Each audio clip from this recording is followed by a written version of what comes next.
स्वागत है आपका द क्लासिकल स्टोरीज में। आज हम सुनने जा रहे हैं मुंशी प्रेमचंद जी की दिल को छू लेने वाली एक और कहानी, बूढ़ी काकी। तो शुरू करते हैं। बुढ़ापा बहुधा बचपन का पुनरागमन हुआ करता है।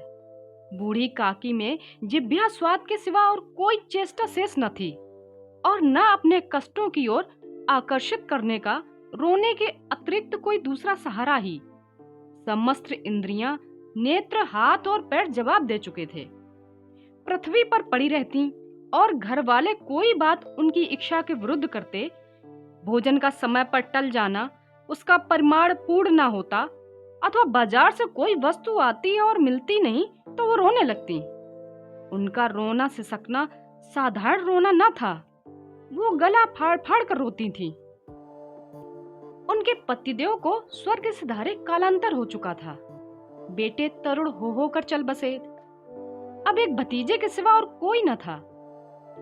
उसी भतीजे के नाम उन्होंने अपनी सारी संपत्ति लिख दी थी। भतीजे ने सारी संपत्ति लिखाते समय खूब लंबे चौड़े वादे किए, किंतु वो सब वादे केवल कुली डिपो के दलालों के दिखाए हुए सब्जबाग थे। यद्यपि उस समय उनकी संपत्ति की वार्षिक आय 150-200 रुपए से कम न थी, फिर भी बूढ़ी काकी को भरपेट भोजन कठिनाई से मिलता था। इसमें उनके भतीजे बुद्धिराम का अपराध था अथवा उसकी अर्धांगिनी श्रीमती रूपा का, इसका निर्णय करना सहज नहीं। बुद्धिराम स्वभाव के सज्जन थे, किंतु उसी समय तक जब तक कि उनके कोष पर कोई आँच न आए। रूपा स्वभाव से तीव्र ही सही पर ईश्वर से डरती थी। अतएव बूढ़ी काकी को उसकी तीव्रता उतनी न खलती जितनी बुद्धिराम की भलमनसाहत। बुद्धिराम को कभी कभी अपने अत्याचार का खेद होता था। विचारते कि इसी संपत्ति के कारण मैं इस समय भला मानुस बना बैठा हूँ। यदि मौखिक आश्वासन और सूखी सहानुभूति से स्थिति में सुधार हो सकता हो तो उन्हें कदाचित कोई आपत्ति न होती, परंतु विशेष व्यय का भय उनकी सुचेष्टा को दबाए रखता।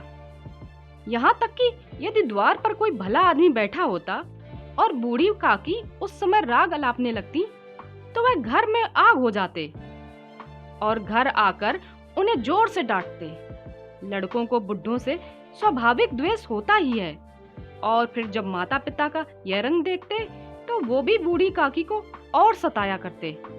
कोई चुटकी काट कर भागता तो कोई उन पर पानी की कुल्ली कर देता। काकी चीख मार कर रोती, परंतु यह बात प्रसिद्ध थी कि वह केवल खाने के लिए रोती हैं। अतएव उनके संताप और अंतर्नाद पर कोई ध्यान नहीं देता था।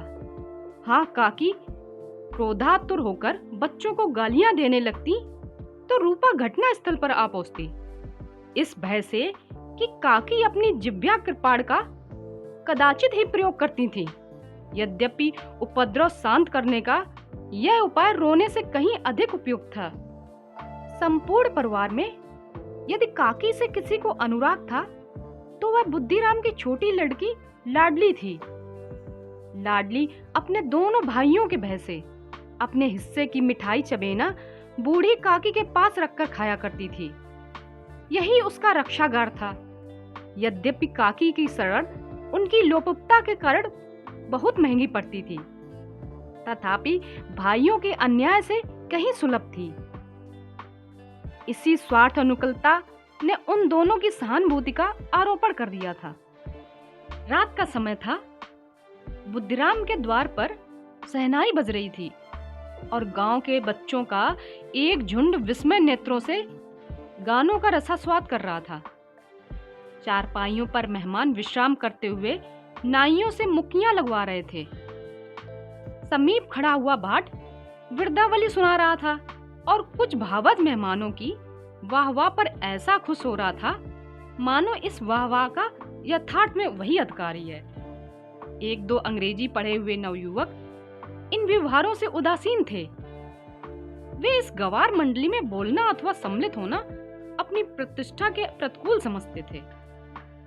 आज बुद्धिराम के बड़े लड़के मुखराम का तिलक आया है। यह उसी का उत्सव है।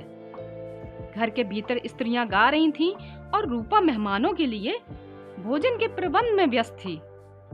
भट्टियों पर कढ़ाव चढ़े थे, एक में पूरियां कचौरियां निकल रही थीं, दूसरे में अन्न पकवान बनते थे। एक बड़े हंडे में मसालेदार तरकारी पक रही थी। घी और मसाले की सुगंध चारों ओर फैली हुई थी। बूढ़ी काकी अपनी कोठरी में शोकमय विचार में बैठी हुई थीं। यह स्वाद मिश्रित सुगंध उन्हें बेचैन कर रही थी। वे मन ही मन विचार कर रही थीं, संभवतः मुझे पूरियां ना मिलेंगी।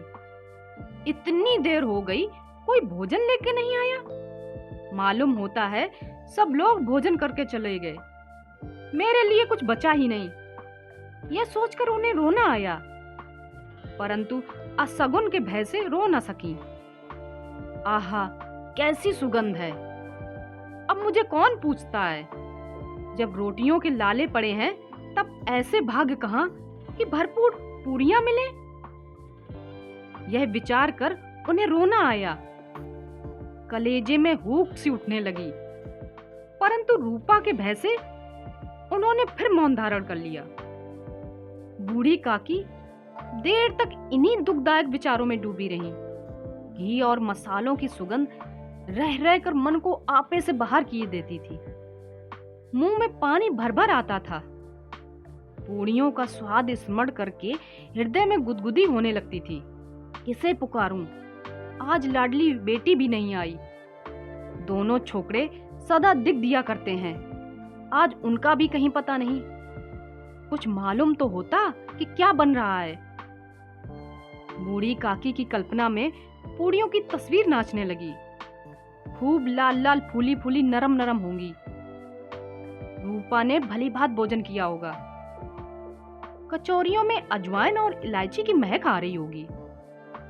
एक पूरी मिलती दो जरा हाथ में लेकर देखती। क्यों न चलकर कढ़ा के सामने बैठूं? पूड़ियां छन छन कर तैयार होंगी। कढ़ा से गरम गरम निकालकर थाल में रखी जाती होंगी। फूल हम घर में भी सूंघ सकते हैं, परंतु वाटिका में कुछ और ही बात होती है। इस प्रकार निर्णय करके बूढ़ी काकी उठकू बैठकर हाथों के बल सरकती हुई बड़ी कठिनाई में चौखट से उतरी और धीरे धीरे रेंगते हुए कढ़ा के पास आ बैठी।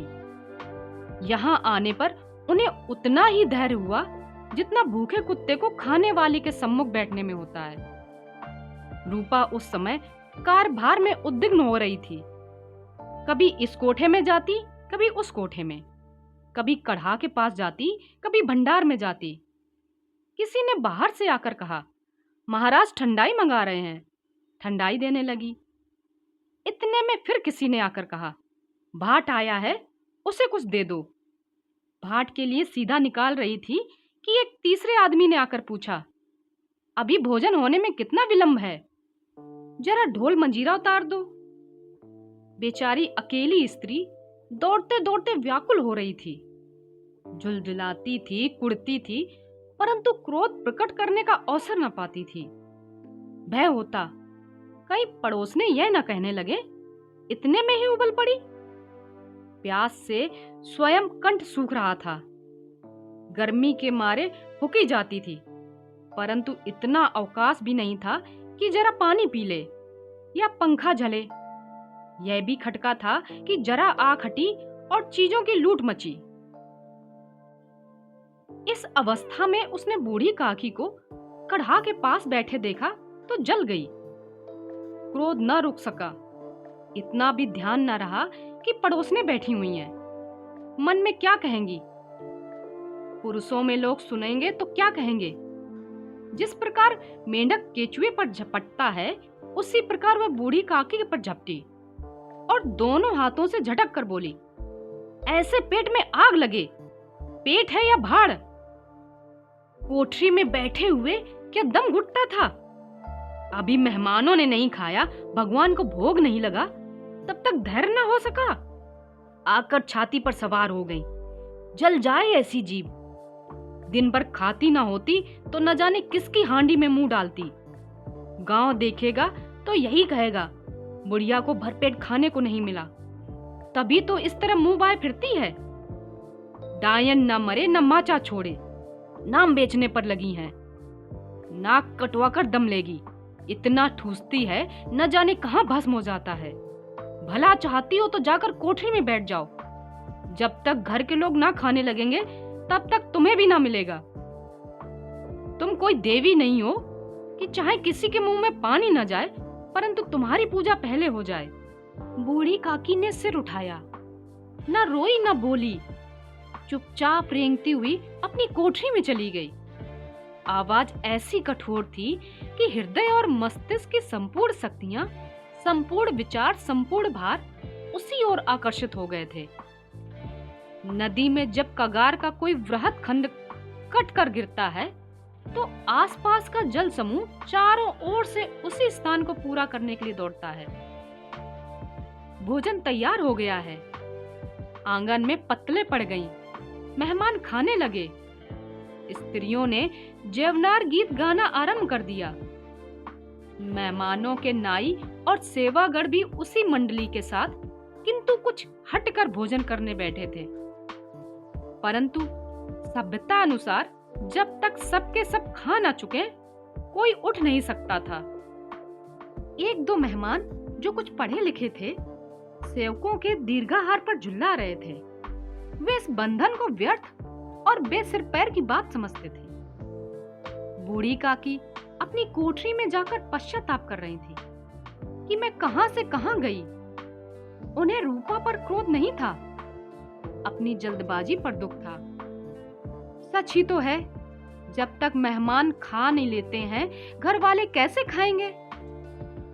मुझसे इतनी देर भी ना रहा गया, सबके सामने पानी उतर गया। अब जब तक कोई बुलाने ना आएगा ना जाऊंगी। मन ही मन इस प्रकार का विचार कर वह बुलाने की प्रतीक्षा करने लगी। परंतु घी की रुचिकर खुशबू बड़ी धैर्य परीक्षक प्रतीत हो रही थी। उन्हें एक एक पल एक एक युग के समान मालूम होता था। अब पत्तल बिछ गई होगी, अब मेहमान आ गए होंगे, लोग हाथ पैर धो रहे होंगे, नाई पानी दे रहा है, मालूम होता है लोग खाने बैठ गए, जेवनार गाया जा रहा है। यह विचार कर वह मन को बहलाने के लिए लेट गई। धीरे धीरे एक एक गीत गुनगुनाने लगी। उन्हें मालूम हुआ कि मुझे गाते हुए देर हो गई। क्या इतनी देर तक लोग भोजन ही कर रहे होंगे? किसी की आवाज नहीं सुनाई देती। अवश्य ही लोग खा पी कर चले गए, मुझे कोई बुलाने नहीं आया। रूपा चिढ़ गई है, क्या जाने ना बुलाए। सोचती होगी कि आप ही आएंगी, वह कोई मेहमान थोड़ी है जो उन्हें बुलाने जाऊं। बूढ़ी काकी चलने के लिए तैयार हुई। यह विश्वास कि 1 मिनट में पूरियां और मसालेदार तरकारियां सामने आएंगी। उनकी स्वादेंद्रियों को गुदगुदाने लगा। उन्होंने मन में तरह तरह के मंसूबे बांधे। पहले तरकारी से पूरियां खाऊंगी, फिर दही और शक्कर से। कचौरियां रायते के साथ मजेदार मालूम होंगी। चाहे कोई बुरा माने चाहे भला, मैं तो मांग मांग कर खाऊंगी। यही ना लोग कहेंगे कि इन्हें विचार नहीं, कहा करें। इतने दिन बाद पूरियां मिल रही हैं तो मुंह जूठा करके थोड़े ही उठ जाऊंगी। वह उठकू बैठकर हाथों के बल सरकती हुई आंगन में आई।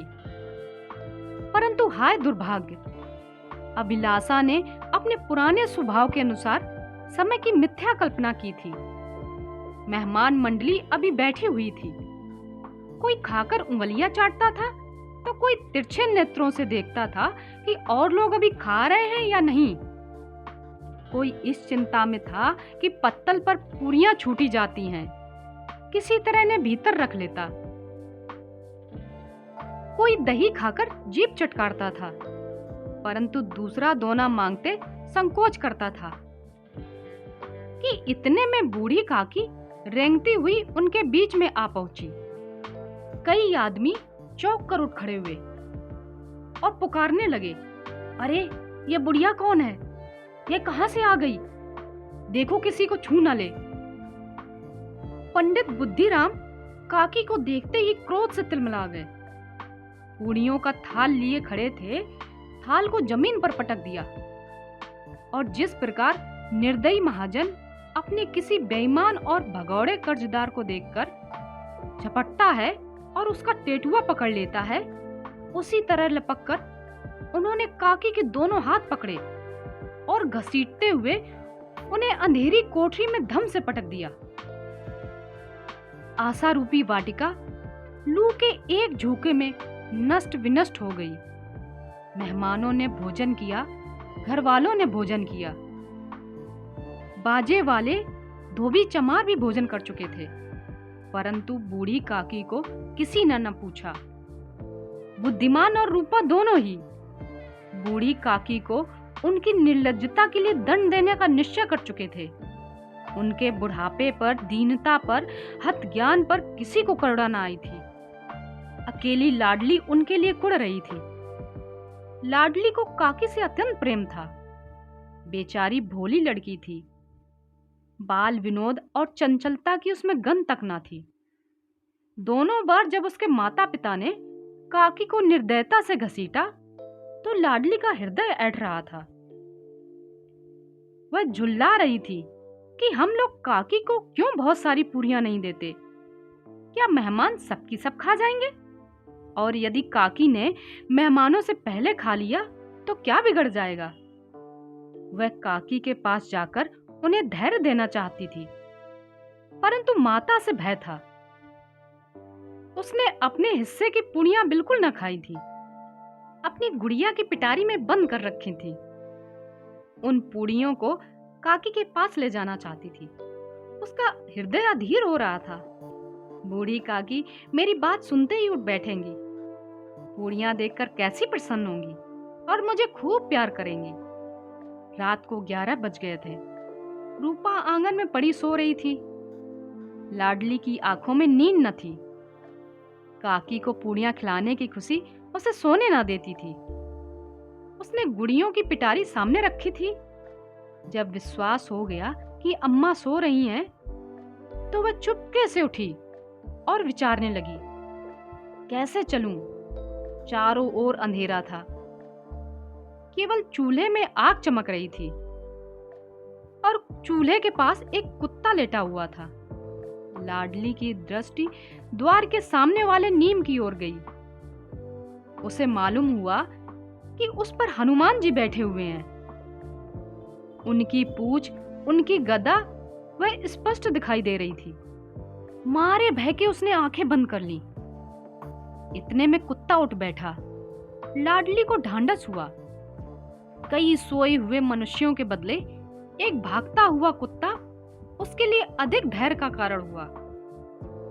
उसने पिटारी उठाई और बूढ़ी काकी की ओर चल दी। बूढ़ी काकी को केवल इतना स्मरण था कि किसी ने मेरे हाथ को पकड़कर घसीटा। फिर ऐसा मालूम हुआ कि जैसे कोई पहाड़ पर उड़ाए लिए जाता है। उनके पैर बार बार पत्थरों से टकराए। जब किसी ने उन्हें पहाड़ से पटका और वो मूर्छित हो गईं। जब वो सचेत हुई तो किसी की आहट भी ना मिलती। समझी कि सब लोग खा पी कर सो गए और उसके साथ मेरी तकदीर भी सो गई। रात कैसे कटेगी? राम, क्या खाऊं? पेट में अग्नि धधक रही है। हाँ, किसी ने मेरी सुध ना ली। क्या मेरा पेट काटने से धन जुड़ जाएगा? इन लोगों को इतनी भी दया ना आती है कि ना जाने बुढ़िया कब मर जाए, उसका जी ना दुखाए। मैं पेट की रोटियां ही तो खाती हूँ कि कुछ और। इस पर यह हाल है, मैं अंधी हूँ, अपाहिज हूँ, ना कुछ सुनूं ना बूझूं। यदि आंगन में चली गई तो क्या बुद्धिराम से इतना ना कहते बना कि काकी, अभी लोग खा रहे हैं, फिर आना। मुझे घसीटा और पटका। उन्हीं पूरियों के लिए रूपा ने सबके सामने गालियां दी। उन्हीं पूरियों के लिए इतनी दुर्गत करने पर भी उनका पत्थर का कलेजा न पसीजा। सबको खिलाया, मेरी न न पूछी। जब तब न दी, तब अब क्या देंगे? यह विचार कर काकी निराशा में संतोष के साथ लेट गई। ग्लानि से गला भर भर आता था, परंतु मेहमानों के भय से रोती न थी। सहसा उनके कानों में आवाज आई, काकी उठो, मैं पूरियां लाई हूं। काकी ने लाडली की बोली पहचानी, झटपट उठ बैठी, दोनों हाथों से लाडली को टटोला और उसे गोद में बैठा लिया। लाडली ने पूड़ियां निकाल कर दी। काकी ने पूछा, क्या तुम्हारी अम्मा ने दी हैं? लाडली ने कहा, नहीं, ये मेरे हिस्से की हैं। काकी पूरियों पर टूट पड़ी। 5 मिनट में पिटारी खाली हो गई। लाडली ने पूछा, काकी पेट भर गया?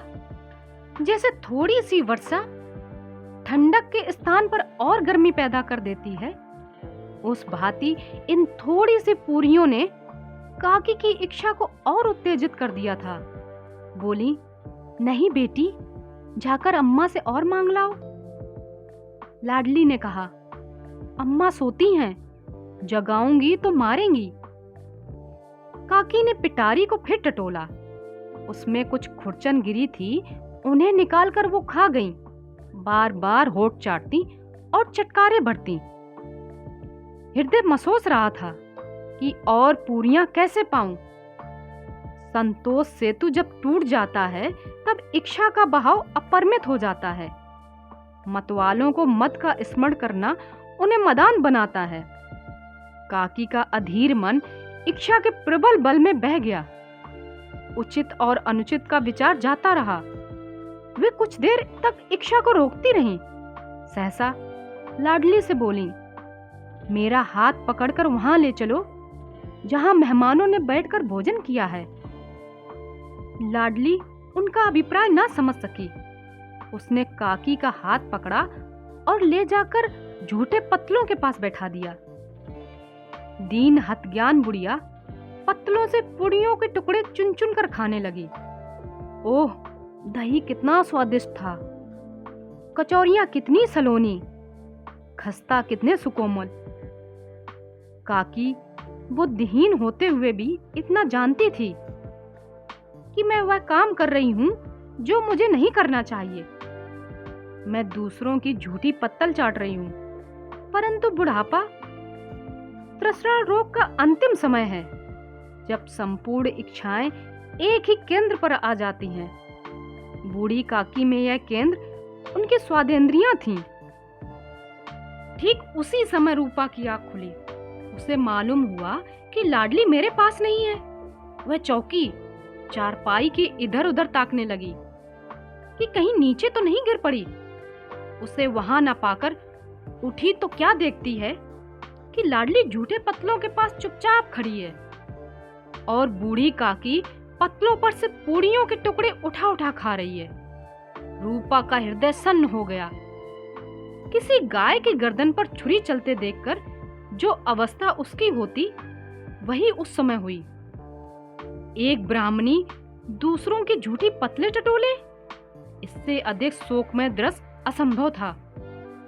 पूड़ियों के कुछ ग्रासों के लिए उसकी चचेरी सास ऐसा पतित, ऐसा निकृष्ट कर्म कर रही है। यह वह दृश्य था जिसे देखकर देखने वालों के हृदय कांप उठते हैं। ऐसा प्रतीत होता मानो जमीन रुक गई, आसमान चक्कर खा रहा है, संसार पर कोई आपत्ति आने वाली है। रूपा को क्रोध न आया। शोक के सम्मुख क्रोध कहां? करुणा और भय से उसकी आंखें भर आईं। इस अधर्म के पाप का भागी कौन है? उसने सच्चे हृदय से गगन मंडल की ओर हाथ उठाकर कहा, परमात्मा, मेरे बच्चों पर दया करो। इस अधर्म का दंड मुझे मत दो, नहीं तो मेरा सत्यानाश हो जाएगा। रूपा को अपनी स्वार्थपरता और अन्याय इस प्रकार प्रत्यक्ष रूप में कभी ना दिखाई पड़े थे। वह सोचने लगी, हाय, कितनी निर्दयी हूं। जिनकी संपत्ति से मुझे 200 रुपए वार्षिक आय हो रही है, उसकी यह दुर्गति, और मेरे कारण। हे दयामय भगवान, मुझसे बड़ी भारी चूक हुई, मुझे क्षमा करो। आज मेरे बेटे का तिलक था, सैकड़ों मनुष्यों ने भोजन पाया। मैं उनके इशारों की दासी बनी रही, अपने नाम के लिए सैकड़ों रुपए व्यय कर दिए, परंतु जिनकी बदौलत हजारों रुपए खाए, उसे इस उत्सव में भरपेट भोजन न दे सकी, केवल इसी कारण कि वह वृद्धा है, असहाय है।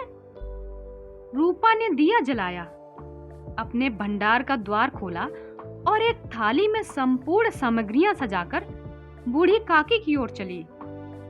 आधी रात जा चुकी थी। आकाश पर तारों के थाल सजे हुए थे और उन पर बैठे हुए देवगण स्वर्गीय पदार्थ सजा रहे थे, परंतु उनमें से किसी को वह परमानंद नहीं प्राप्त हो सकता जो बूढ़ी काकी को अपने सम्मुख थाल देखकर प्राप्त हुआ। रूपा ने कंठावृत स्वर से कहा, काकी उठो, भोजन कर लो। मुझसे आज बड़ी भूल हुई, उसका बुरा ना मानना। परमात्मा से प्रार्थना कर दो कि मेरा अपराध क्षमा कर दे। भोले भाले बच्चे की भांति जो मिठाइयां पाकर तिरस्कार और मार सब भूल जाता है, बूढ़ी काकी वैसे ही सब भूल बैठी थी और खा रही थी। उनके एक एक रोए से सच्ची सदिच्छाएं निकल रही थीं और रूपा बैठी स्वर्गीय दृश्य का आनंद लेने में निमग्न थी। अभी आप सुन रहे थे मुंशी प्रेमचंद जी द्वारा लिखी कहानी बूढ़ी काकी। मुझे उम्मीद है कि आप सबों की आंखें जरूर नम हुई होंगी।